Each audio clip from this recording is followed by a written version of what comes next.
سلام، طاهری سفر هستم با اخبار امروز دوشنبه 14 نوامبر از استودیوی رادیو آزادی در پراگ. امروز در برنامه خبرگزاری تاج نیوز اعلام کرد فعالیتش را باز می‌دارد چون شرایط لازمی کار برای ژورنالیستان وجود ندارد.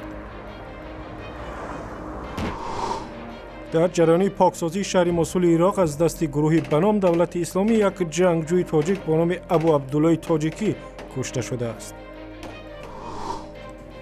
در روسیه موسم توی مهاجران کاری از آسیای مرکزی فرا رسید. ما عرق نخواهیم داشت. به طلبخانه‌ای که ما حالا می‌رویم در نزد مهمانان عرق نمی‌گذارند. همه از روی قوانین اسلامی می‌شود، آرام و بدون موسیقی.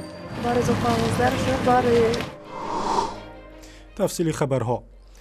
یکی از خبرگزاری‌های خصوصی تاجیکستان اعلام کرد به سبب نبودن شرایط فعالیتش را باز می‌دارد. خبرگزاری تاج نیوز در این باره روز 14 نوامبر در صفحه اینترنتیش خبر داد. در بیانیه خبرگزاری آمده است سبب قطعی فعالیت نبودن شرایط لازم برای کار رسانه‌های مستقل و ژورنالیسم آزاد در تاجیکستان است. کارمندان خبرگزاری گفتند ممکن است دیگر رسانه‌های مستقل در تاجیکستان هم به همین سرنوشت دچار شوند. سازمان‌های خبرنگاری میگویند از فعالیت ماندن دو رسانه سرخواننده در تاجیکستان در یک هفته اخیر ضربه سخت به آزادی بیان است. موضوع را همکارم میرزانبی خالقزاد پیگیری کرد.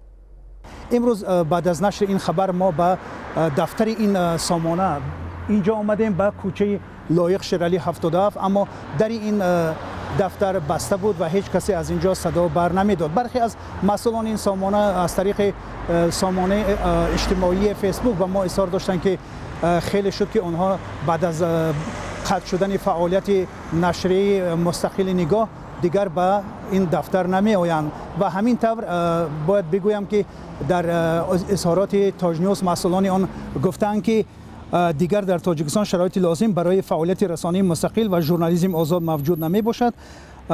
امیدواریم این وضع ابدی نخواهد ماند و سبب اصلی بسته شدن این سامانه را در همین مسئله آنها شرح دادند.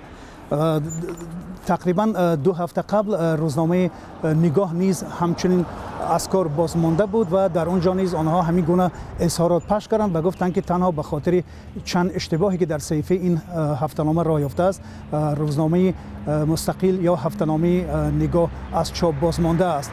یادآور میشم که مؤسس این دو نشریه با نفوذ در تاجیکستان سیم‌الدین دوستوف رئیس سازمان مستقل ایندم می باشد و طی این 7 سال گذشته آنها توانستند که در فضای مطبوعاتی تاجیکستان این دو نشریه را فعال سازند و توانند که تا اندازه گوشه ها و بخش های خبری تاجیکستان را برای بینندگان روشن سازند.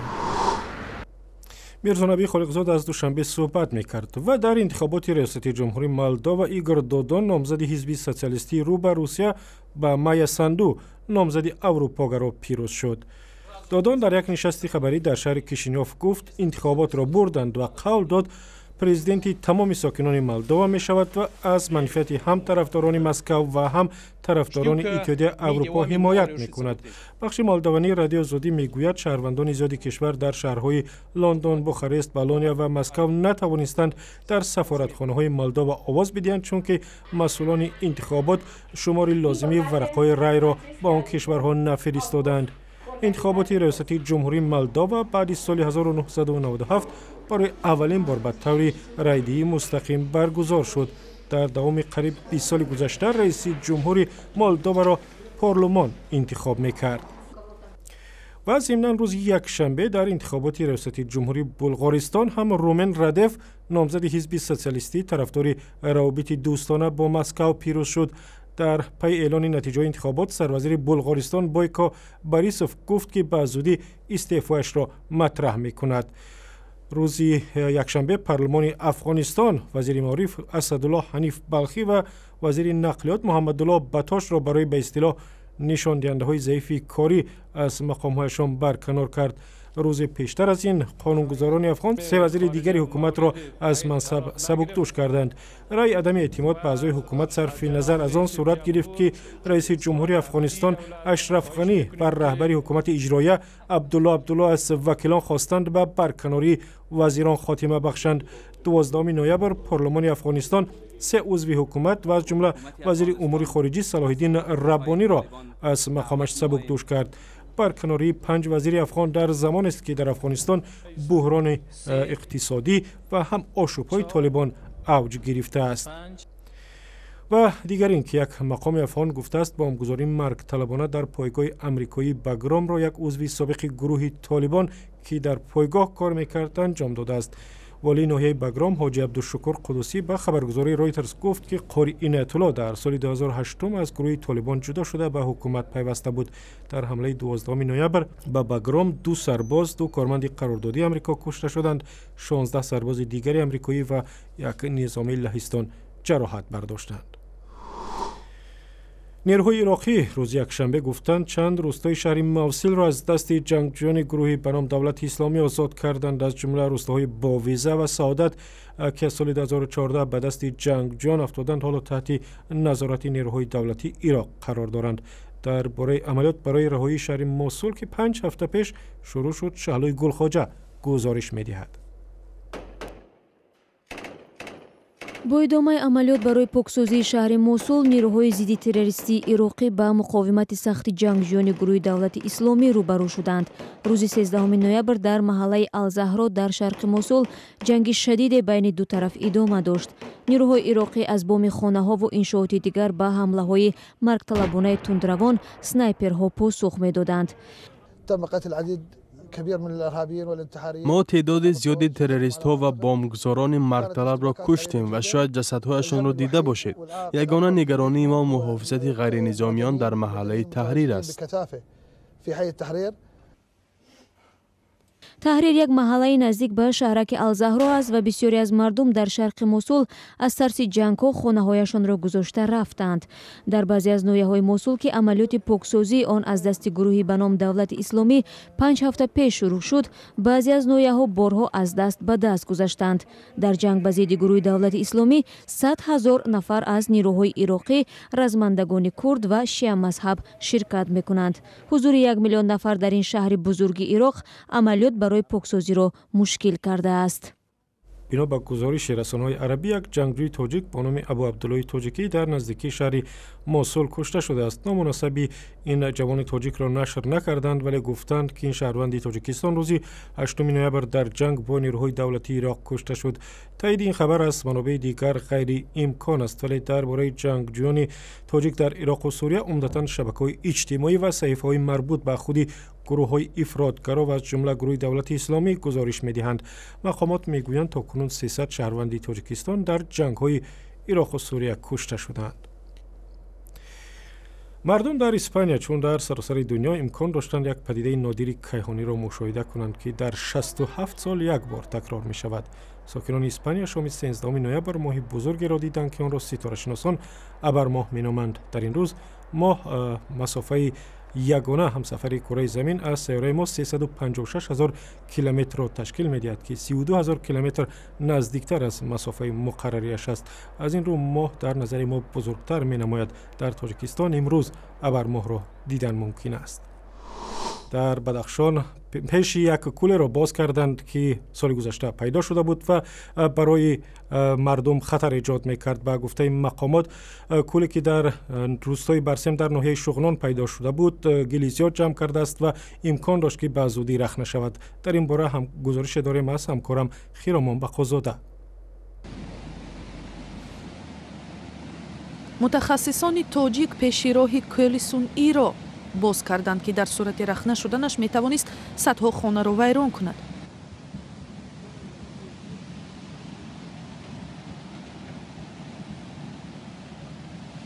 در باز کردن راه کل چندین اکسکاواتر بزرگ به کار برده شد.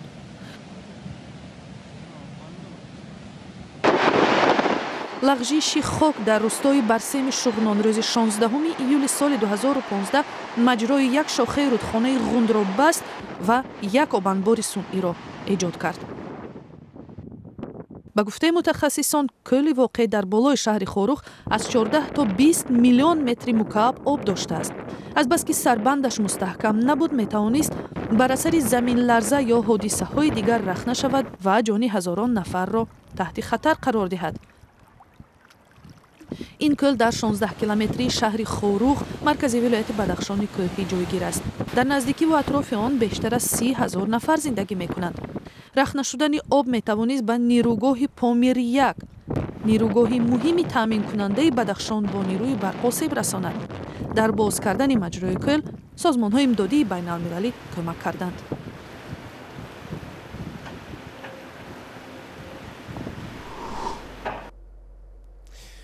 و در روسیه موسم جشن‌های عروسی مهاجران رسید. مهاجران از کشورهای آسیای مرکزی عادتاً در فصل تیر ماه ازدواج می‌کنند و از این رو طربخانه‌ها مثلا در مسکو تا سال نو بند شدند.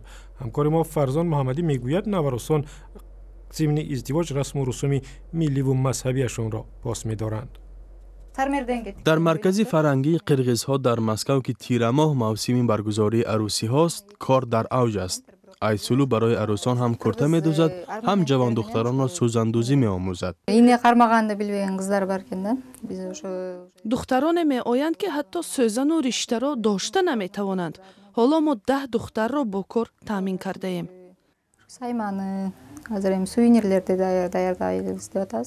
ایسولو همراه با شاگردان جهاز را نیز آماده می کند. عروسان معمولاً کربه های رودوزی شده و قالین های ملی را فرمایش می دهند. آرایشات ملی میان قرغیزها در مسکو همیشه در مود است. به خصوص در موسم توی‌ها این بیشتر مشاهده می شود. روزهای استراحت باغ سر سینا مکان معروفی گشت و گذار عروسی هاست. در این روزها مثل امروز ده ها جفت نوعروسان قرغیز را دیدن ممکن است. بیشتری آنها جانبدار توی‌های اسلامی هستند. ما عرق نخواهیم داشت. با طلبخانه‌ای که ما حالا می‌رویم در نزد مهمانان عرق نمی‌گذارند. همه از روی قوانین اسلامی می‌شود، آرام و بدون موسیقی. اوپال آشپز با شوهرش در جای کار شناس شدند. طبق شریعت اسلامی او در حال به اوپال پیشنهاد ازدواج کرد. نوخانه‌داران حالا نیت دارند که به وطن برگردند. ما بهار می رویم. فعلا کار میکنیم. در قرغیزستان تا حال برای ما جای کار نیست. قرغیزها در مسکو عروسی‌های اروپایی و یا روسی را با استفاده از اکاردیون و لیموزین هم تشکیل می‌کنند. برگزاری توی در روسیه برای آنها نظر به وطن کم خرج بوده است. در اینجا مثل قرغیزستان توی‌ها زیاد است، هیچ فرقی ندارد، حتی ارزان‌تر می‌افتد. برای اون که اینجا چاروا را کم ذبح می‌کنند. در قرغیزستان باشد اسب و دیگر چاروای کلان را ذبح می‌کنند. خراجات بسیار زیاد است. در عروسی‌های قرغیزها چنگیز پولی خوب کار می‌کند. در روزهای استراحتی فصل تیر ماه فرمایش‌های این نوازنده می‌افزاید. حتی مجبور می‌شود برخی از آن دعوت‌ها را رد کند. من بعضا توسط اینترنت کار پیدا میکنم. در اینجا قرغیزها قهوه‌خانه های زیاد دارند. بعضا اعلان میدهم. برای این گونه قهوه‌خانه ها، توی‌ها و مراسم های عزاداری منبع اساسی درآمد است. صاحبان این گونه مؤسسه ها معمولاً قرغیزهایند. بنابراین توی‌های قرغیزها در مسکو از عروسی‌هایی که در قرغیزستان می‌گذرد تقریباً تفاوت ندارد. و در شهر دوشنبه بخشیده به روز بین المللی تحصیل یک چهاربینی برگزار شد و دانشجویان را به طرف خود کشید. در این چهاربینی که در مرکز اسماعیلیه با مساعدت سفارت آمریکا صورت گرفت، دانشگاه و مرکزهای تعلیمی برنامه‌های خود را معرفی کردند. شورای آمریکایی تحصیل در آمریکا، دانشگاه آسیای مرکزی از جمله مؤسسه‌های تعلیمی بودند که در اینجا به دانشجویان درباره شیوه و شرایط تحصیل در دانشگاهشان اطلاع دادند. هفته بین المللی تحصیل که هر سال از روز 14 نوامبر تا روز 18 نوامبر ادامه می‌کند، یک فرصت برای دانشجویان تاجیک برای راه یافتن به دانشگاه‌های خارجی به حساب می‌رود. و اخباری از این هم بیشتر در وبسایت ما، در صفحه‌های رادیو آزادی در فیسبوک، توییتر، یوتیوب و هم زمینه رادیو آزادی برای تلفن‌های همراه.